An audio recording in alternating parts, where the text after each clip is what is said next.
ನಮ್ಮ ಮಾಧ್ಯಮದವರು ಈಗಾಗಲೇ ನೀವು ನೋಡಿದ್ದೀರಾ, ಕಳೆದ 6 ದಿನದಿಂದ ಪಾದಯಾತ್ರೆ ನಡೀತಾ ಇದೆ.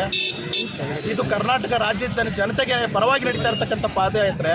ಇದ್ಯಾರೋ ವೈಯಕ್ತಿಕವಾಗಿ ಕುಮಾರಣ್ಣಂಗೋಸ್ಕರನೋ, ನಿಖಿಲಣ್ಣಂಗೋಸ್ಕರನೋ, ವಿಜಯೇಂದ್ರಗೋಸ್ಕರ ವೈಯಕ್ತಿಕವಾಗಿ ನಡೀತಾ ಇರೋ ಪಾದಯಾತ್ರೆ ಅಲ್ಲ ಅನ್ನೋದನ್ನು ಈ ಸಾರಿ ಸಾರ್ವಜನಿಕರೇ ಸಾಬೀತುಪಡಿಸಿದ್ದಾರೆ. ಈ ಭ್ರಷ್ಟ ಸರ್ಕಾರವನ್ನು ತೆಗಿಬೇಕು ಅನ್ನೋದಕ್ಕೆ ಹಲವಾರು ಗೊಂದಲಗಳನ್ನ ಸೃಷ್ಟಿ ಮಾಡ್ತಾ ಇದ್ದಾರೆ. ರಾಜ್ಯಪಾಲರು ನೋಟಿಸ್ ಕೊಟ್ಟಿರ್ತಕ್ಕಂಥದ್ದನ್ನು ಮರೆಮಾಚಲಿಕ್ಕೆ ಕುಮಾರಣ್ಣವ್ರದ್ದು ಬಿಚ್ಚಿಡ್ತೀನಿ, ಯತೀಂದ್ರನ್ ಬಿಚ್ಚಿಡ್ತೀನಿ ಅಂತಕ್ಕಂಥ ಮಾತನ್ನು ಹೇಳ್ತಾ ಇದ್ದಾರೆ. ಈ ಪಾದಯಾತ್ರೆ ಇನ್ನು 3 ದಿನದಲ್ಲಿ ಮೈಸೂರು ತಲುಪೋ ಮುಂಚೆನೇ ಮಾನ್ಯ ಸಿದ್ದರಾಮಯ್ಯ ಅವರು ಗೌರವಯುತವಾಗಿ ರಾಜೀನಾಮೆ ಕೊಡಬೇಕು. ವಾಲ್ಮೀಕಿ ಹಗರಣ ಆಗಿರ್ಬೋದು, ಮೂಢ ಹಗರಣ ಆಗಿರ್ಬೋದು, ಮತ್ತೊಂದು ಹೊಸ ಹಗರಣ, ಇದುವರೆಗೂ ಯಾರಿಗೂ ಮಾಹಿತಿ ಇದೆಯಲ್ಲೋ ಗೊತ್ತಿಲ್ಲ.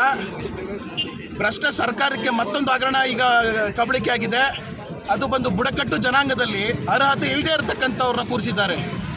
ಬುಡಕಟ್ಟು ಜನಾಂಗದವ್ರನ್ನ ಕ್ಷೇಮಾಭಿವೃದ್ಧಿಗೋಸ್ಕರ ಇರ್ತಕ್ಕಂಥ ಹಣವನ್ನು ಲಪಟಾಯಿಸಿ ಅದಕ್ಕೆ ಹುದ್ದೆಗೆ ಅನುಗುಣವಾಗಿ ಇಲ್ಲದೆ ಇರತಕ್ಕಂಥ ಅಧಿಕಾರಿಯನ್ನು ಇರಿಸ್ಕೊಂಡಿದ್ದಾರೆ. ಸಾವಿರಾರು ಸಂಖ್ಯೆಯಲ್ಲಿ ಈ ರಾಜ್ಯದಲ್ಲಿ BJP ಮತ್ತು JDS ಹೊಂದಾಣಿಕೆಯಲ್ಲಿ ಸಹೋದರ ಮನೋಭಾವತ್ವದಲ್ಲಿ ವಿಜೇಂದ್ರನವರು, ನಿಖಿಲಣ್ಣವರು ಇನ್ನು ಮುಂದೆನೂ ಕೂಡ ಇದೇ ರೀತಿಯಲ್ಲಿ ನಡೀತಾರೆ. ಈ ರಾಜ್ಯದಲ್ಲಿ ಕಾಂಗ್ರೆಸ್ ಸರ್ಕಾರ ನಿಷ್ಕಲ್ಮಶವಾದಂಥ ಸರ್ಕಾರ ಅಲ್ಲ, ಇದು ಪಾರದರ್ಶಕವಾಗಿ ಸರ್ಕಾರ ನಡೀತಾ ಇಲ್ಲ. ಈ ಕೂಡಲೇ ಸಿದ್ದರಾಮಯ್ಯ ರಾಜೀನಾಮೆ ಕೊಡಬೇಕು. ಗೌರವಯುತವಾಗಿ ರಾಜೀನಾಮೆ ಕೊಟ್ಟು ಕಾನೂನು ರೀತಿಯಲ್ಲಿ ಅದಕ್ಕೆ ಕಾನೂನು ವ್ಯವಸ್ಥೆಯಲ್ಲಿ ಸ್ಪಂದಿಸಬೇಕು ಅಂತಕ್ಕಂಥ ಆಗ್ರಹವನ್ನು ಮಾಡ್ತಾ ಇದ್ದೀವಿ ಶ್ರೀರಂಗಪಟ್ಟಣ ಕ್ಷೇತ್ರದಿಂದ. ಸರ್, ನಿಮ್ಗೆ ಯಶಸ್ಸು ಸಿಗುತ್ತಾ ಇದರಿಂದ ಅಂತ ಸಿಗುತ್ತಾ ಅಂತಕ್ಕಂಥ ಪ್ರಶ್ನೆನೇ ಇಲ್ಲ. ಈಗಾಗಲೇ ಈ ಜನಸ್ತೋಮನ್ನು ನೋಡಿದ್ರೆ ಯಶಸ್ಸು ಸಿಕ್ಕಾಗಿದೆ.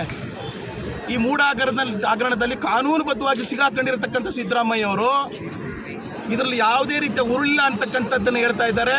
ಅವರ ಸಚಿವರೇ ಅದಕ್ಕೆ ಪೂರಕವಾಗಿ ಇನ್ನು ಮುಂದೆ ಸಿದ್ದರಾಮಯ್ಯನು ನಡೀತಕ್ಕಂಥದ್ದು ಕಷ್ಟ, ಸಾಧ್ಯವಾದಷ್ಟು ದುಡ್ಡು ಹೊಡೆದ್ಬಿಡೋಣ ಅಂತಕ್ಕಂಥ ರೀತಿಯಲ್ಲಿ ಬಿಲ್ಗಳನ್ನ ಪಾಸ್ ಮಾಡ್ಕೊಂಡು ಈಗಾಗಲೇ ಆ ಭ್ರಷ್ಟಾಚಾರದಲ್ಲಿ ಮುಳುಗಿದ್ದಾರೆ. 100ಕ್ಕೆ 100ರಷ್ಟು ಸತಾಯಗತ್ತೆ ಸಿದ್ದರಾಮಯ್ಯ ಅವರು ರಾಜೀನಾಮೆ ಕೊಡೋದ್ರಲ್ಲಿ ಯಾವುದೇ ಸಂದೇಹ ಇಲ್ಲ. ಈ ಮಂಡ್ಯ ಜಿಲ್ಲೆ ಹಾಗೂ ಮೈಸೂರಿಂದ ಬೆಂಗಳೂರುವರೆಗೂ ನಡೀತಾ ಇರತಕ್ಕಂಥ ಯಾತ್ರೆಯಲ್ಲಿ ಸಂಪೂರ್ಣವಾಗಿ BJP ಮತ್ತು JDS ಕಾರ್ಯಕರ್ತರು ಯಶಸ್ವಿಯಾಗಿದೆ. ಈ ಭಾಗ JDSನ ಭದ್ರಕೋಟೆ ಅನ್ನೋದನ್ನು ಜನಸ್ತೋಮ ಸೇರಿ ಮತ್ತೊಮ್ಮೆ ಸಾಬೀತುಪಡಿಸಿದ್ದೇವೆ ಅಂತಕ್ಕಂಥ ಮಾತನ್ನು ಈ ಸಂದರ್ಭದಲ್ಲಿ. ತಮ್ಮ ಹೆಸರು ಸರ್? ಸಂಜಯ್ ರಾಮೇಗೌಡ, ಶ್ರೀರಂಗಪಟ್ಟಣ ವಿಧಾನಸಭಾ ಕ್ಷೇತ್ರದ ಯುವ ಘಟಕ ಅಧ್ಯಕ್ಷ.